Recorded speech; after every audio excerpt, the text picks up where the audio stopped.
This presentation is about molecular shape and polarity. So once we have a fairly good understanding of Lewis structures, these are just flat two-dimensional ideas, and we need to start to transform these two-dimensional concepts into three-dimensional representations of molecules.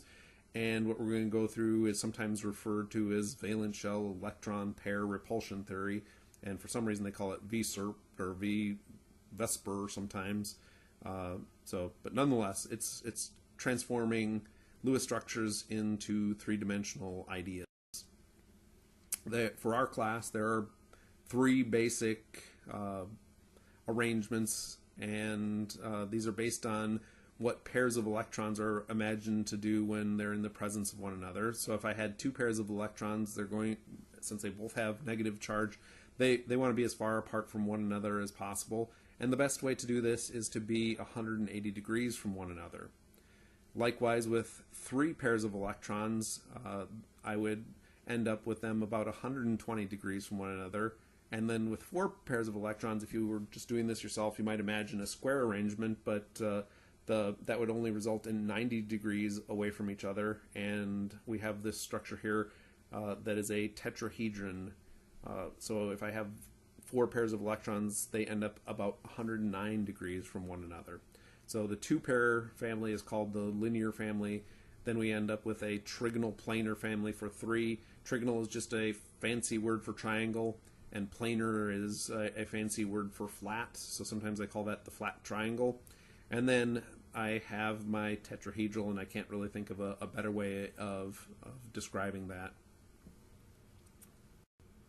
Okay, let's kind of go through the possibilities with two electron pairs. So if I have the bare naked atom with two pairs around it, we really don't have any meaningful shape in terms of molecular shape, but we can start by imagining that distribution of electrons.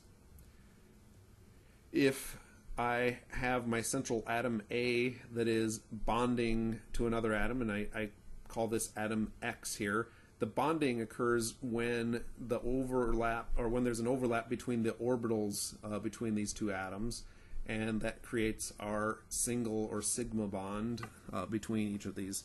And sometimes this arrangement is referred to as AXE, so I've got my A atom, it's bonded to an X atom, and then I still have an unbonded pair of electrons, so AXE. And the shape of this, when we describe molecular shape, we're only looking at what the geometric arrangement is between the atoms involved, not the electron pairs. So between A and X, I could draw a straight line, and we call that linear.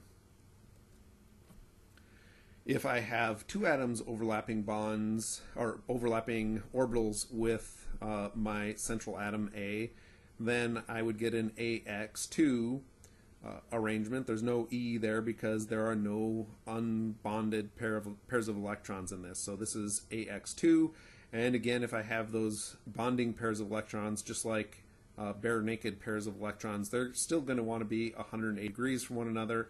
So if I kind of drew a line from the X on the left to the A atom, and then the X on the right to the A atom, they're all going to be in the same line, so we refer to that as linear shape. Three pairs of electrons gets a little bit more fancy, so I start with my bare naked atom with three pairs of electrons around it. Below that, immediately below that, in the lower left-hand corner, I've got the case where I've got one external atom overlapping an orbital with my A atom. So this is the AXE2 molecular shape, and it's still linear. So we ignore the lone pairs of electrons for shape. We only draw lines between the atoms and then draw or describe the shape between those. So since there's only two atoms, it's going to be linear. When I have three lobes of electrons and I have two other atoms overlapping with two of the lobes, then these electron pairs still repel one another in a roughly 120 degree angle between each of the electron pairs, but the shape of the molecule is described as bent because we're only looking at the arrangement between the X atom relative to the A, and then the other X atom relative to the A. So I've drawn in kind of a red line here to show this. So this is bent, and it's about 120 degrees, and we refer to that as AX2E in terms of its shape. And sometimes if you turn that upside down, so if you take your computer screen and hold it upside down, rather than being bent, you might call that V shape. So sometimes we do call that V shape. Okay, when we get 3 atoms overlapping their orbitals with the central atom, then we're back to a trigonal planar arrangement. So then once I have all the bonding atoms in the same arrangement of my original electron pairs, then we return to that as the name for this. So this is trigonal planar, or if you want to, you can call it a flat triangle. I'm perfectly fine with that. So AX3. Tetrahedral, I need a little bit more room. I'm going to take a couple slides to present this one. So I've got my tetrahedral family.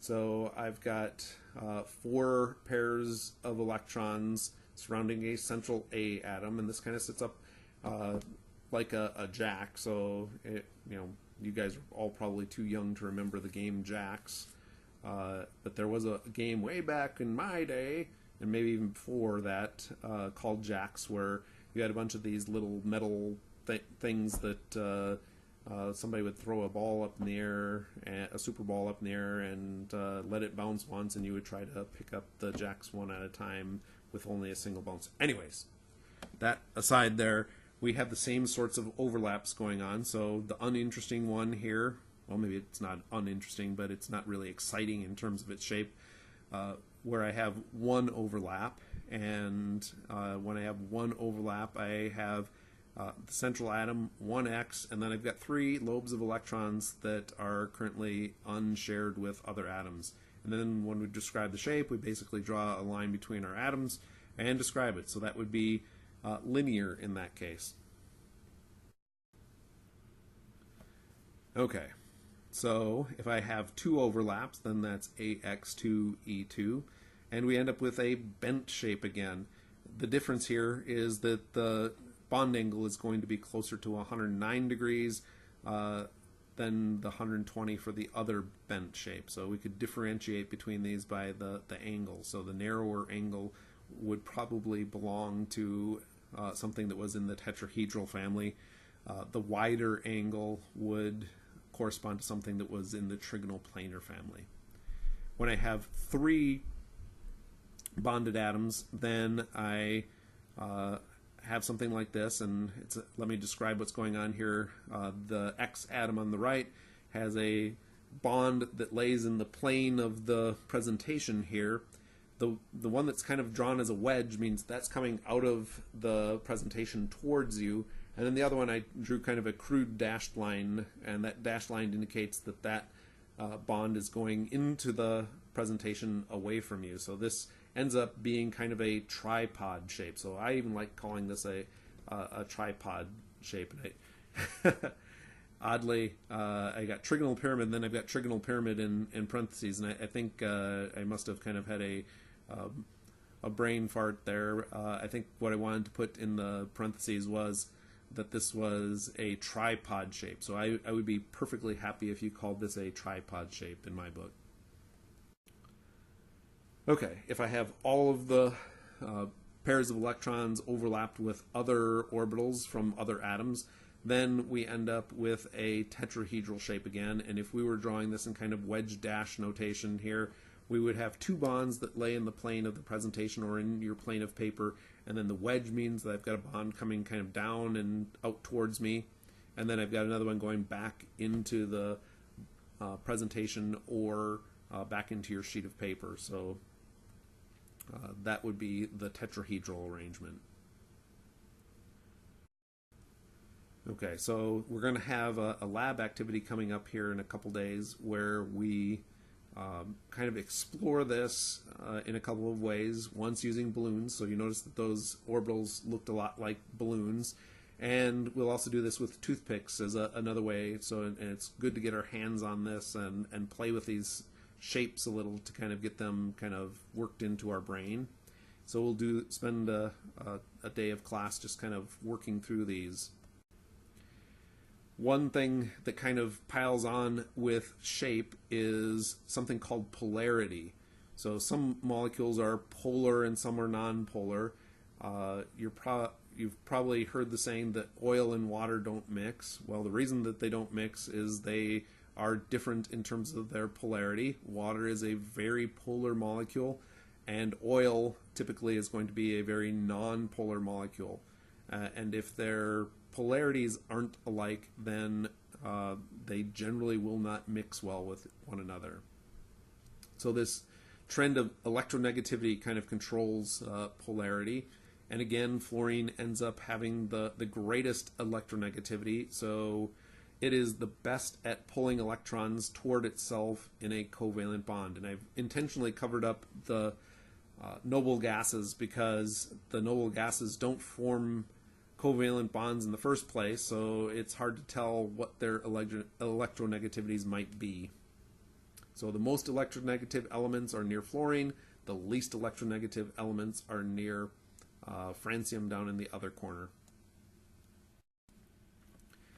So we can imagine these as being a tug of war for electrons, and we want to explain to people where we are likely to find most of our electrons. And we do that using a bond polarity arrow showing the direction that electrons are being pulled, or sometimes I say who's winning the tug of war. So I just said fluorine is the most electronegative, so for the first pair of atoms there, I know that fluorine is winning the tug of war.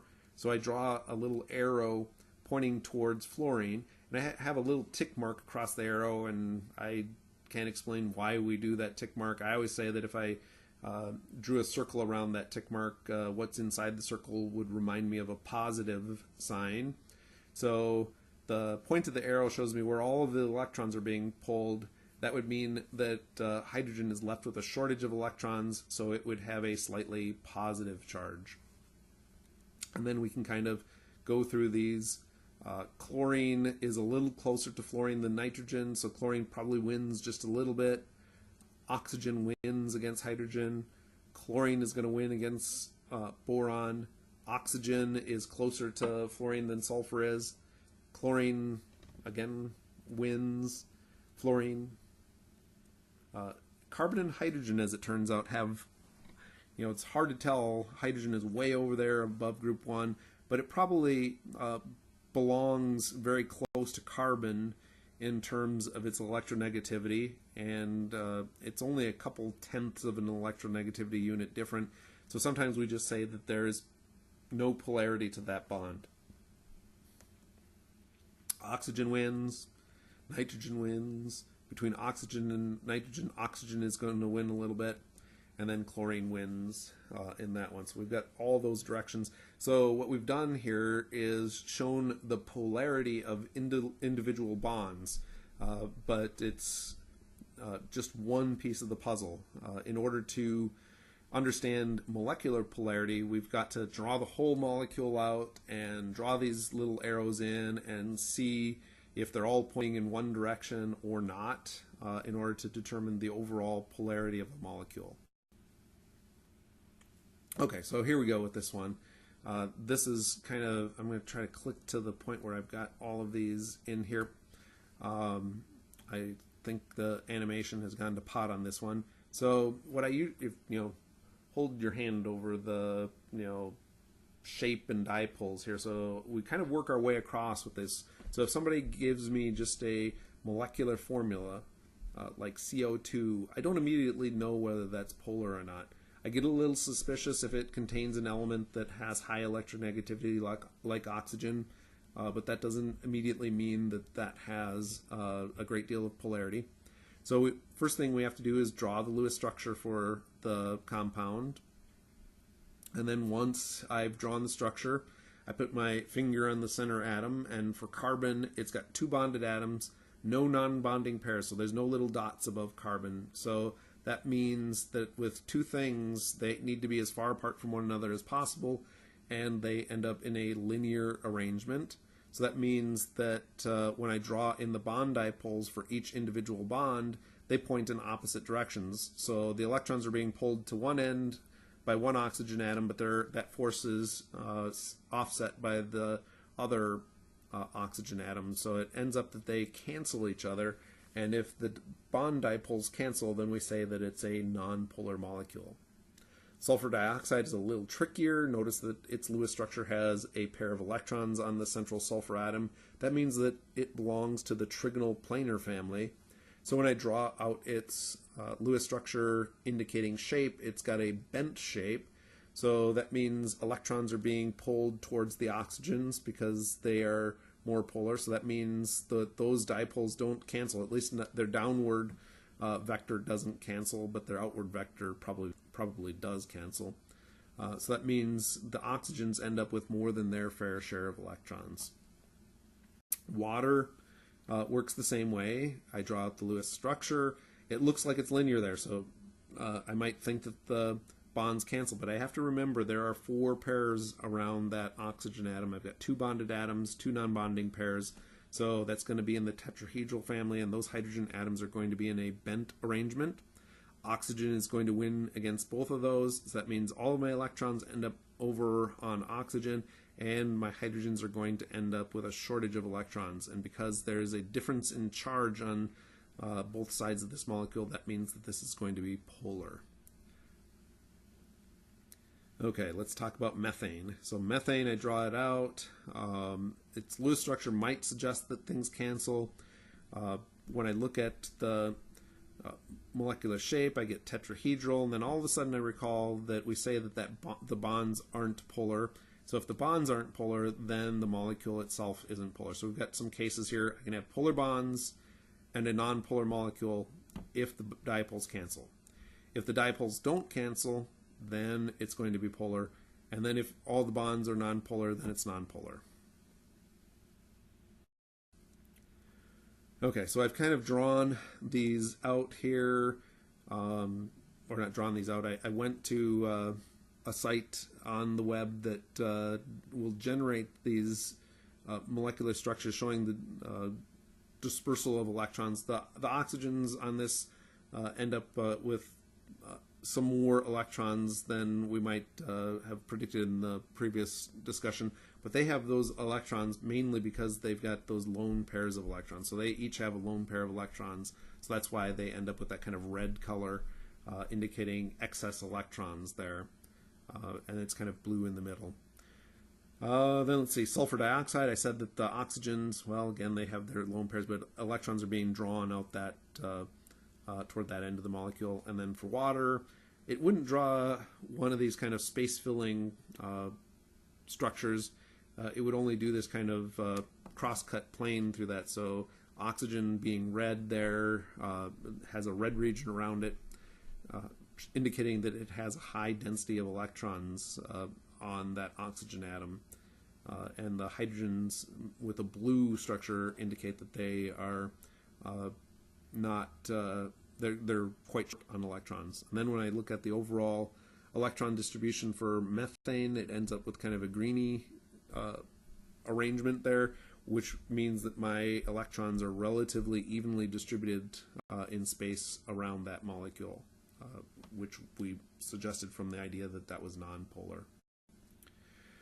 Okay, so the polarity of molecules has some effect in terms of how they behave near their neighbors, and they can form attractions to one another. So if I have a polar molecule, and these are just kind of arbitrary polar molecules, I've got more electrons where the molecule is red, less electrons where it's blue. So the electrons are being pulled to one end, and if this is the case for a bunch of similar molecules, they're going to form attractions to one another, just like you could imagine that magnets, bar magnets, are attracted to one another. I thought I had kind of a snazzy animation here. So I have this kind of showing the attraction. So these little dots between the molecules are attractions between these, and these attractions are what hold these together. So we call, if this is a regular polar attraction, we would say that this is a dipole-dipole attraction. So something like carbon monoxide would have dipole-dipole attractions. we have a special very polar case called hydrogen bonding, and hydrogen bonding occurs anytime that I have either oxygen, nitrogen, or fluorine in a bond with hydrogen. So those atoms are so electronegative that it creates a very polar bond. Okay, so the consequence of having very polar bonds is that they form strong attractions between the molecules or ions in the substance, and because of that they have very high melting points and very high boiling points. The attractions also mean that they generally have high surface tension and low vapor pressure. Vapor pressure is what we use to describe the force of the molecules that are escaping from a liquid, or even for that matter a solid. So here's that special case. So between any molecule that has a hydrogen directly bonded to a nitrogen or an oxygen or a fluorine, then we are going to have hydrogen bonding. Water would be an example of a substance that has hydrogen bonding. For a very small molecule, it has an awfully high melting point and boiling point. So the melting point probably doesn't seem very high to you for water, but 0 degrees Celsius is considerably higher even than ammonia. And I think ammonia is like minus 80 degrees Celsius. Ethanol also has that OH bond in it. So all of these are examples of molecules that would have hydrogen bonding or this strong attraction. So they have relatively high melting points and boiling points for their size.